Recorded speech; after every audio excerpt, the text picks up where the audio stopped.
Welcome, everybody, to the Firegrinders podcast. We are so excited to be back with you all. My name is Sash, and I'm here with my awesome friend, Sean. And this is officially episode 2. We made it, Sean. We survived. How was it was quite the daring experiment, but we survived. We had lots of positive feedback.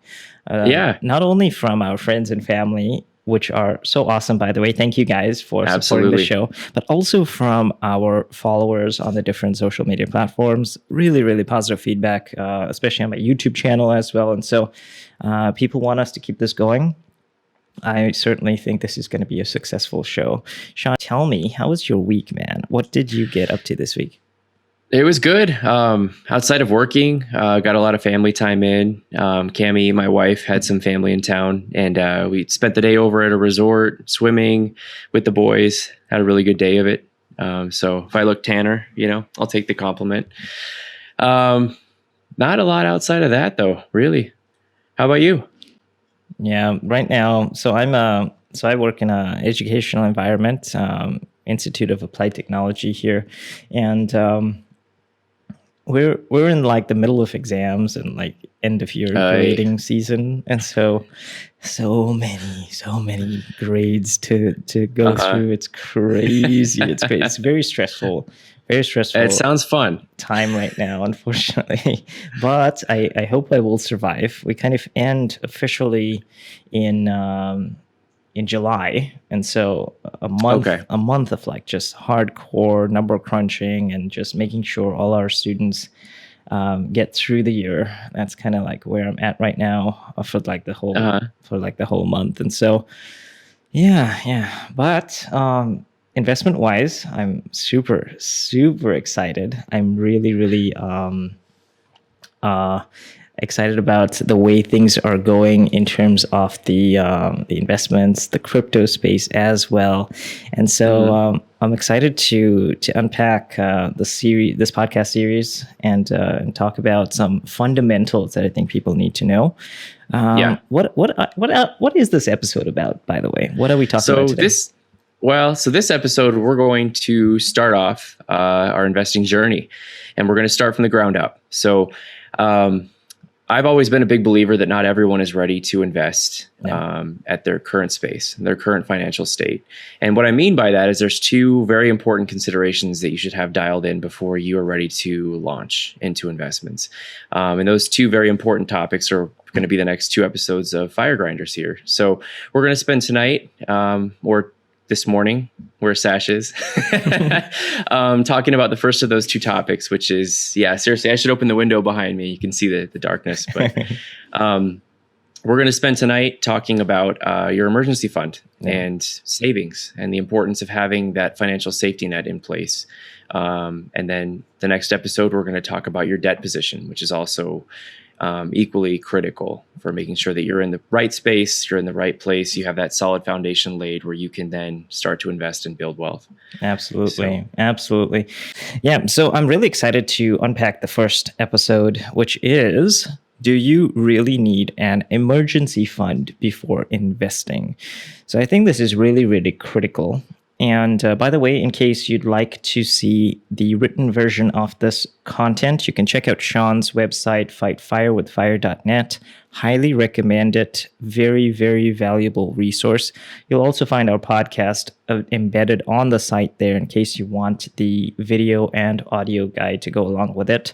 But it makes for excellent reading. So in your spare time, guys, make sure you check that out. Link will be in the show notes or the description below.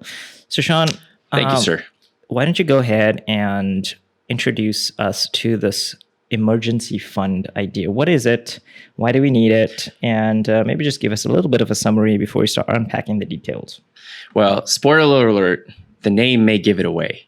It's a fund designed to supply you financially in case of emergencies. So emergencies can be anything. It could be an emergency repair on your house. It can be medical bills that jump up out of nowhere. It can mean car repairs, You need to rebuild your transmission in your car. It can be anything that's unforeseen that comes up in your financial plan. And the purpose of an emergency fund is to keep those expenses, those unknown things that are lurking out there, from derailing you entirely.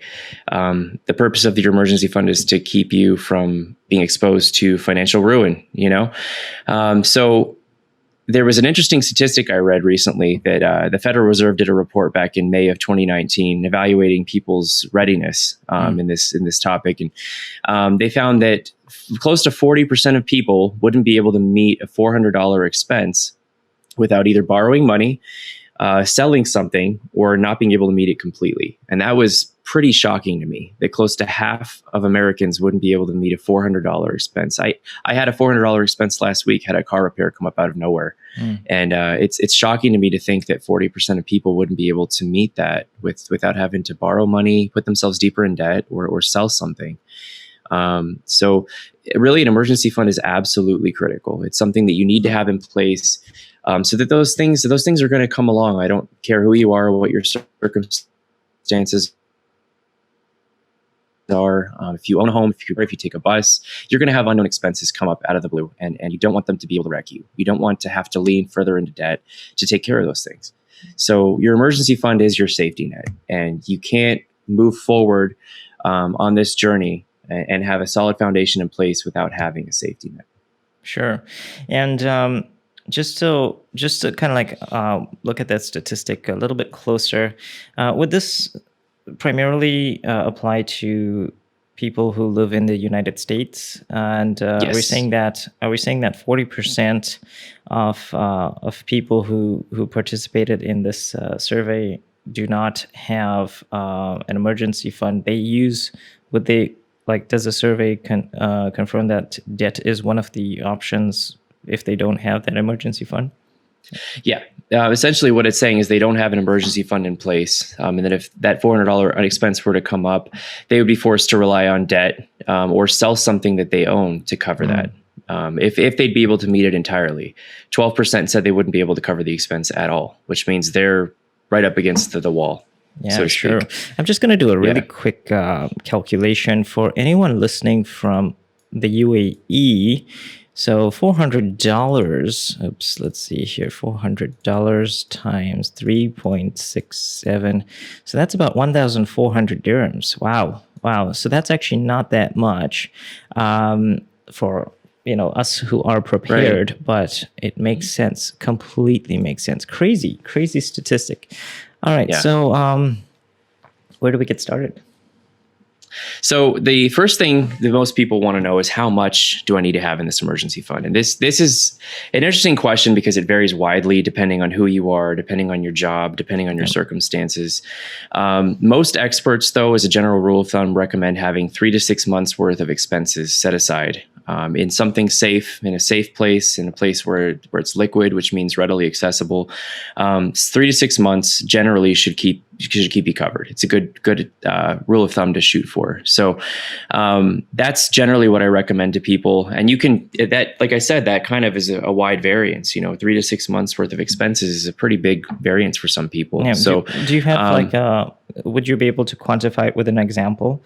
Like what, for example, Sure. would be like a median salary, and what would that look like in terms of numbers? Okay, so by way of a quick example, I should take a step back. The first thing you should do is sit down, if you haven't already done it, and write up a budget. Figure out what you spend money on every month. Look at your inputs and your outputs, and know what you spend money on. Expenses that you want to figure in for the calculation of an emergency fund should be the things that you have to spend money on. Meaning, if you were to lose your job tomorrow and you were put your back up against a wall, you wouldn't probably be thinking about money to go to the movies. If people go to the movies anymore after COVID, I don't know. But you probably wouldn't be thinking in terms of luxuries. The things that you should consider in that expense calculation are the things that you have to pay. You have to meet your electricity bill. You maybe have to meet your car payment, your mortgage, food on the table for you and your family, things like that. I actually had an interesting experience when I sat down to do this, because I realized that my expenses are a little bit less, or quite a bit less than I thought they were. Because when I looked at my expenses, I was still figuring in my savings. I was still figuring in retirement. And those two things are probably something you're going to back off of if you lose your job and you're now up against the wall. So just look at the things you have to spend money on. And for most people, investments aren't something that they have to spend money on. So consider that as well. But let's say you sit down, you go through a budget, you look at how much, you spend on an average month, you realize that $2,500 is exactly what you would need to make ends meet during this difficult time. Essentially, what that means is you take that number, you multiply it times 3. That's $7,500, or that's your 3 months expenses. If you wanted to go up to 6 months expenses, you double that, so it's $15,000. Wow. And Wow. I'll let you kind of do the calculations for your area of the world, Sash, to kind of quantify that as well. Yeah, But sure. So if you're living in it's the the same UAE, calculation. for example, that's up to, so 6 months would be around 55,000 dirhams. And if you wanted to do 3 months worth of emergency fund, that's around 27,500 dirhams. So that's what you're saying people should have in their savings account ready to go in case of any emergency.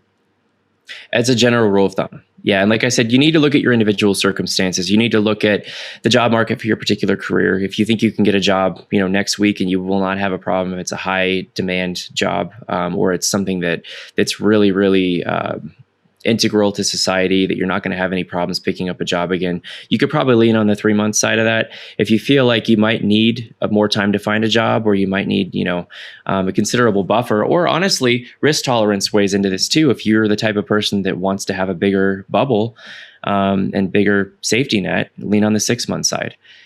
So there's a lot of various factors that weigh into this, but generally, if you shoot for that 3 to 6 months range, you should be pretty good. Awesome.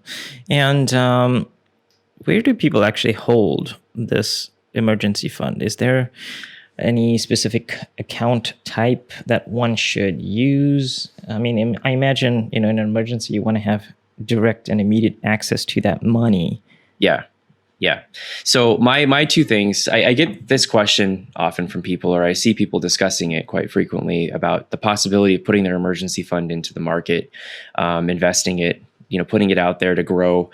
Because the one thing that people don't like to see is their cash just sitting there. They want it to work for them. And I get that impulse, but you have to consider what the emergency fund's purpose is. And its purpose is to be there in case of emergencies. If you have something catastrophic come up, if you need to replace your roof all of a sudden, or your air conditioner goes out and you need to replace it, if you're looking at a $10,000 to $15,000 expense, all of a sudden, how are you going to meet that? And the last thing you want is your money tied up in the market, potentially dealing with the volatility of stocks.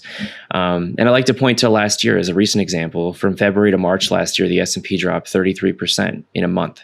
And it was the quickest drop of that magnitude in history. It outpaced the Great Depression. When you look at the pace at which it dropped, it was the largest drop at that pace in history. So think about that. Think about what it would mean to you if you had your money invested in the stock market, just in a general index fund tracking the S&P 500, and all of a sudden you lose 33% of it within a month. And then something happens, and now, rather than $10,000 sitting there, you have $6,700 sitting there. What would that mean to you? Would you like to see that exactly? You need to think about the volatility that's out there and where you're putting the money. And my biggest thing, like you said earlier, is when you're thinking about your emergency fund, the two factors that matter most are safety and liquidity. And liquidity, again, just means it's readily accessible. It's somewhere you can pull it from if you have a car repair and you need money this afternoon or tomorrow or the day after. It needs to be accessible to you. So generally speaking, to go back to your original question, where to hold it, you want to keep those two things in mind. You want it somewhere that's safe, and you want it somewhere that's liquid. Yeah. Now, backing up a step, one of the things you're noticing right now is the interest rate environment is terrible. The interest rates are at the bottom. They're at historic lows. And unfortunately, a lot of the safe and liquid options that you have for your emergency fund are highly dependent on interest rates. Right. This bothers a lot of people. People don't like to see their money, like I said, just sitting there not growing. But I always recommend considering safety and liquidity for your emergency fund over growth. Sure. Growth isn't its primary function. You have when you get your plan in place, you'll have other places you're putting money that's their primary focus. That's their primary purpose, is to grow. Your emergency fund's primary purpose is to be there when you need it. So generally speaking, there's three types of places that I'd recommend putting your emergency fund that meet both of those criteria. The first is a high yield savings account. It's just a savings account that you'd open through a bank that offers a higher interest rate than you get typically at your local bank. You can find those everywhere. And like I said, these are highly interest rate dependent. So don't go out there expecting a 4% return on your high yield savings account right now. You're not going to find it. Yeah. But generally speaking, when I mention these, the thing you should do is go out and do some shopping and just see what the best you can do is. But just realize that it's parked in a safe and liquid place. And that's the most important thing. So high yield savings account is the first one. The second one is a money market account or money market fund. And that's where I have the majority of mine. Do you want to just kind of like unpack that a little bit? What is this money market for those people who don't know?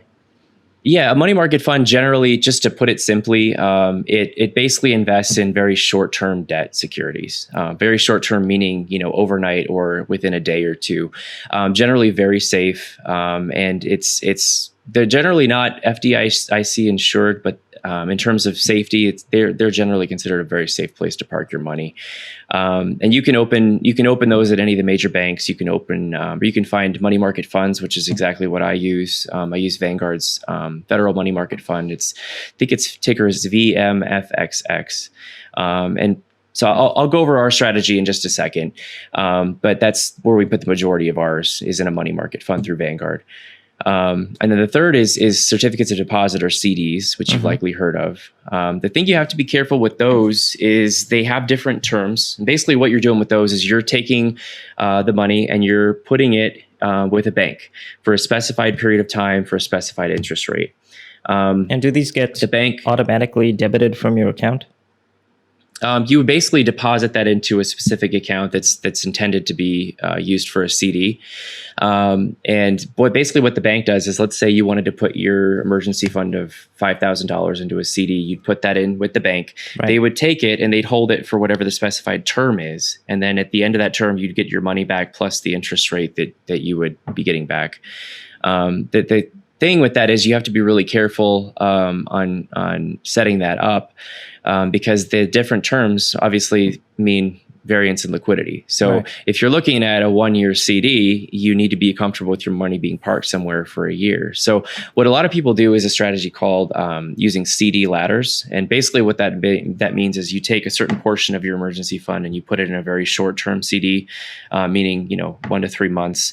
You take a next portion and you put it into something a little bit longer, let's say 12 months. You take the next portion, you put it into an 18-month CD, and you have these things kind of rolling, that allow you some options that way. So you split it up basically. Yep. Yeah. Okay. So, but obviously that sounds a lot less liquid than the previous two options. Yeah. Mm-hmm. Yeah. So you have to be careful with that. You have to make sure you've got a strategy in place. Like I mentioned earlier, what my wife and I do is we take 20% of our emergency fund and we just keep it in our local bank savings account. That's about as liquid as it gets. We can pull it out in 20 minutes if I needed to. And then we take the remaining 80% and we put that with Vanguard in their money market fund that I mentioned earlier. So ideally speaking, we're not going to get much growth off of our local bank savings account. We're okay with that. We prioritize liquidity over, everything else with that. We're hoping for a little bit more growth by parking it with the money market fund with Vanguard.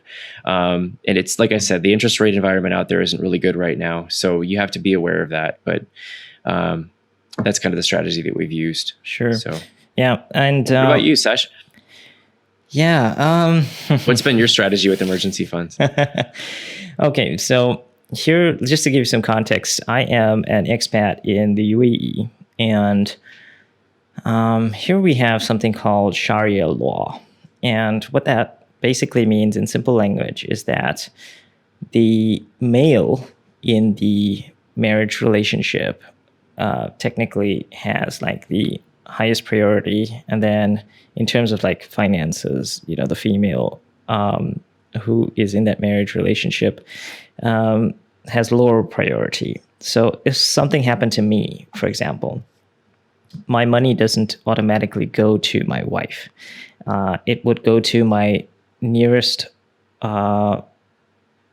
sibling, for example. So that's a really weird kind of law, and it's something that's super risky. And so, so what my wife and I do is we have an account in her name, a savings account in her name, And so every month, what I would do is I would take a portion of my salary or my income and put it directly into that account. So that means that if something happened to me, because the account's in her name, and we obviously both have access to that account at any time, she, by law, has access to all of that money whenever she needs. And so that's something that I think it's really, really important if you are in a country where the laws are different to, say, a Western country or a liberal country. And if the laws are different, if you're, in a place like this where you've got Sharia law and things like that happening, you need to keep that in mind. Your partner, if you have a family, needs to have direct access to that money in case something happens to you, right? And so that's what we do. But then also we do have some fixed deposits back in South Africa. And so I actually need to take a look at that. It's been a while since it just keeps going. It just keeps getting debited automatically, but I actually haven't, I just completely forgot about it. The money's in there. The money's in there for sure. And, it always gets debited, but and that's kind of like the place you want to get to, right? You want to get to like a point where you're not really thinking about it. It's just so natural, and we're doing it for years and years and years. And so whenever we need access to that second amount of money in an instant, we can get access to it. And so that's something that that we do. But I want to kind of take a step back and realize that many people, possibly starting out on this financial journey, might not know how much money from their salary or their income they should be saving. So what does that look like, Sean? Like where does somebody start on this journey to think about, okay, how much money should I be putting away from my income? We know that we said the target is 3 to 6 months, but how do we quantify that? Well, so this is going to be an interesting point when we get into your debt position too, because your strategy tackling these two things is going to be highly dependent on where you're at with both of those. So like I said, the general rule of thumb before you get into investing is to have an adequate emergency fund funded, and that's 3 to 6 months expenses, with some variance depending on if your circumstances are unusual. It changes a little bit when you figure in debt. If you have a lot of high interest debt that you need to be taking care of while building your savings account, we'll get into this a little bit more in the next episode. I just want to go back a little bit and talk about how much money do we want to take out from our income and put it aside. Like how much should somebody think about as a minimum to put aside right off the top? And then the second thing I want to talk about is where could one start to budget? Because that's something you mentioned a couple of times in this episode. And so perhaps we could link a template in the show notes so people can get started right away, or is there somewhere that they can go and find a template so that at least they are budgeting?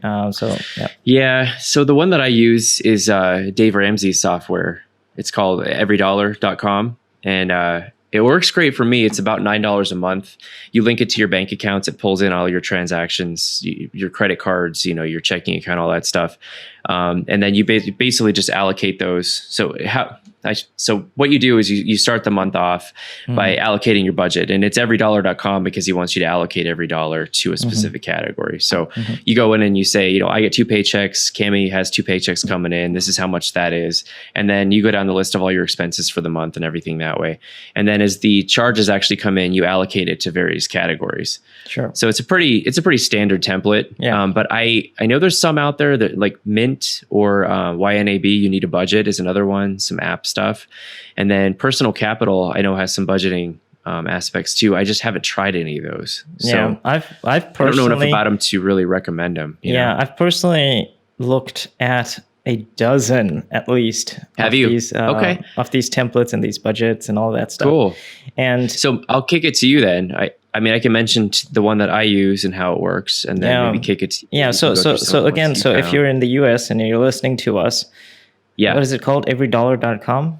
Yeah. Mm-hmm. Everydollar.com. And will that connect to any US bank account? As far as I'm aware, yeah. Okay. Yeah, it Awesome. connects to most major bank accounts. Right. So, And you say that's about $9 or so a month? yeah, I think it's $9 a month is what we pay for that. But it's worth the cost for us. It's really user friendly. It's easy to use. Sure. Yeah. You can Sure. connect it to all of your accounts, and it just auto imports the charges as you go. And then it's just a matter of going in and allocating those to the various categories you budgeted for. So. Yeah, absolutely. Sure.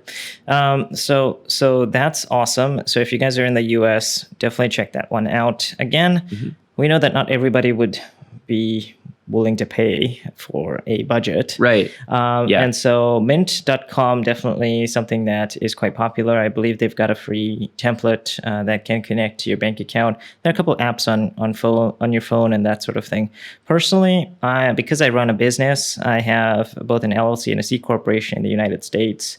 I have to obviously have accounting software, and that that tracks both income and expenses and income and expenses. And so what I use for the business side and for all my like business transactions is waveapps.com. It's sort of like the free version of QuickBooks. Super, super valuable. I highly recommend you check it out, man. It will help you. Yeah, sounds good. Automate everything. It's so cool. And by the end of the fiscal year or by tax season, you're able to have this like all this data, and you can obviously like print that out and use that to submit taxes and that sort of thing. You're like me, dude. You're a numbers nerd. Absolutely. You like to see the breakdown of everything, dude. I have like all these spreadsheets I create, and my wife makes fun of me sometimes. She's like, "You're doing pie graphs and all this stuff." Oh, I'm man, like, "Yeah, same here. oh yeah." Yeah. If you check out, it's great. If you checked out my my $1 million in crypto live stream in 300 days, you'll see that I recently updated my crypto tracking spreadsheet with all these like graphs and charts because every single day I'm like tracking how much we're making. Yeah. So that's super important. Awesome. You're like Zach Galifianakis in The Hangover at the casino. All the numbers flying around his head. You're over here. That's why I think we're so compatible here, dude. Yeah, it works. It's all good. We'll nerd out together. So awesome. So that's the first thing, right? So here's what we use. Desar and I, we both use this because, like I said, I'm kind of cheap in a sense, and so I like to not pay for the budget side of things. And so on Google, you've got if you've got a Gmail account, you go into Google Sheets, and you've got all these awesome templates on there already. So what we've done is we've taken the annual budget template that's on Google Sheets totally for free, and we've kind of adapted it to our expenses category. Now, by the way, guys, if you want access to what we currently use, I'll also link that template in the description, but you can totally get it for free. However, this is more manual work. So Desar and I, every time we spend something, every expense, we've kind of been doing this for a few years. I've also shared it with her so she can update it anytime from her end. I can do it from my end. We can use our phones to do it. Anytime you spend anything, you just put it on the expense category that you've allocated, and then it'll also automatically run the formulas, do the graphs, do the charts, all of that stuff, so you can see what your expense ratio is every month and what your savings is as well. And so I should probably do a tutorial about that at some point on the channel. That'd be good as far as the budgeting aspect, because that's something that's critical that doesn't probably get a lot of attention paid to it. Yeah. So I think, we should do an episode on how to budget, honestly, for sure, how we do it and what works for us. For sure. Yeah. I think that'll be a great start. So if you've got your budget sorted out, then you can start looking at the emergency fund, because that's when you'll know how much money you have access to actually like put away and build up this emergency fund. But if you don't know your numbers, and I always say this to my listeners and my audience on YouTube and on Facebook, if you are in business, if you're an investor, you have to know your numbers. Always, always, because that's where you'll know how much money you're making, how much money you're losing, how much money you're spending. And so you can quantify how much you are worth over time, as well as on a daily basis. And so that's something that's super, super important. We'll definitely cover that. Yeah, Awesome. sounds good. On that note, kind of the way I think about it too is with these two things we're talking about, your emergency fund and your debt position. The best way to tackle these things, if you have both of those things going on, is to sit down and do your budget, figure out exactly what you have, what you could pull out of that budget, and do everything you can to make that as big as possible. But everything you can pull out of that budget to put toward your goals, your financial goals. And when you're starting out, these are your two financial goals. You got to build that emergency fund and you got to pay your debt. And the way that I always recommend tackling those two things together is if you've got high interest debt and you have no emergency fund, start out by paying the minimums on your debt. All of them, just keep them. And while you're building that first month's emergency fund, just pay the minimums on that debt. And keep doing that until you have 1 month's emergency fund funded. And then once you've done that, you can go into a debt management strategy, which we'll get into the next episode. Awesome. I'm looking. That's actually a great segue. So if you are new, please consider subscribing to this podcast. You can find it on any of the major podcast listings, so iTunes, Spotify, Google Podcasts. We'll also be publishing the video versions on YouTube and Facebook. We might also consider doing so on Instagram at some point. Definitely follow us. Share this if you have not shared it yet with somebody who you think could benefit from this content. And please help us rate this podcast. What do you think? Head over to iTunes or Spotify, and a 5-star rating would obviously be amazing because it tells us that you appreciate this content. But please give us some feedback. Go ahead and rate that if you've got some time, just so that we know if we're doing a good enough job here. Again, our total strategy here, our intention is to make sure that we are building towards FIRE status. Sean, do you want to remind us what FIRE stands for again? Is this firefighter Sean, or I guess firefighter Sean? I could go into all my academy stuff that would bore you to death, but yeah, FIRE it's an acronym that stands for Financial Independence, Retire Early. That, my friends, is what we are building towards. Yeah, that's what we're going for. Absolutely. And so this is very much a journey that we want to go on with you as the audience together. It's something that we're doing. We're building, us on a personal level, but we also want to help you get there. And so that's the purpose of this podcast. It's both educational as well as a way for us to document our journey. So please definitely subscribe, follow us, and we'll see you in the next episode. Thanks guys. See you next one.